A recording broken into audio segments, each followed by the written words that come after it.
దీనికి ఎంత ఎవరు కారణం? కాబట్టి అక్కడికి వెళ్ళినప్పుడు అలవెన్సెస్ వద్దు సార్, బాత్రూములు కట్టండి సార్, లేదంటే ప్రధానికి మేము లేఖ రాస్తాం సార్, స్త్రీకి మరుగుదొడ్డి లేకుండా ఉండకూడదని చెప్పి ఇంటింటికి బాత్రూములు కట్టుకోమని 15,000 ఇచ్చింది ప్రభుత్వము.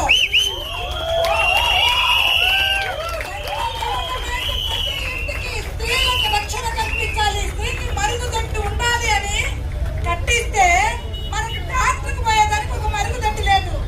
అలవెన్సెస్ ఏంటమ్మా, అదే పోయిందని బాత్రూమ్ కట్టించుకొని చెప్పమ్మా. అయ్యో నన్ను తీసుకోమ్మా, సార్తో మాట్లాడతాను నేను. నాకు బాత్రూమ్ కట్టించండి సార్, మళ్ళీ ఆపేసుకోండి డోర్, దాని బాత్రూమ్ ఇస్తాను, డోర్తో బాత్రూమ్ ముందు చెప్పాలా? డోరు కుళాయి ఇస్తారు, రన్నీ వాటర్ ఉంటాయా? మళ్ళీ స్టాండర్డ్ వాటర్ కాదు, అది అడగండి ముందు.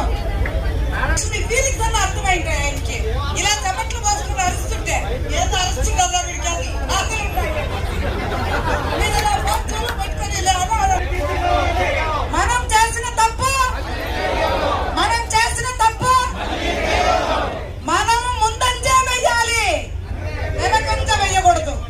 మనం ముందంజే వెయ్యాలి, మనం ముందంజే వెయ్యాలి, మనం ముందంజే వెయ్యాలి. పక్క రాష్ట్రాల్లో ఎంత పీజీ సీట్లు ఇస్తున్నారో సర్వీస్ ఇన్ సర్వీస్ కోట, దానికి సమంగా మనకు ఇవ్వాలి.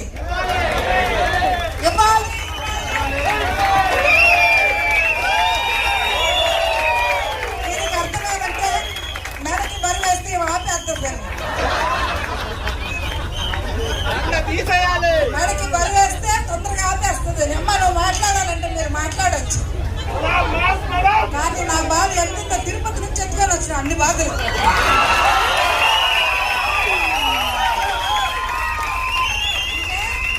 పడిన బాధలు అన్ని ఇన్ని కాదు. ఒక ప్రెగ్నెంట్ మీద చనిపోయింది అనుకోండి, ఆమె ఎప్పుడు నిన్ననో మొన్ననో వచ్చుంటుంది మన మండలానికి, అంతకుముందు ఆడదంతా తిరుగుతూ ఉంటాడు. అప్పటి వరకు తనకి భర్త ఉంటాడు, అమ్మునుంటాడు, నాయుడు ఉంటాడు, అందరూ ఉంటాడు. ఇప్పుడు మాత్రం ఎవరు లేరు మేడం.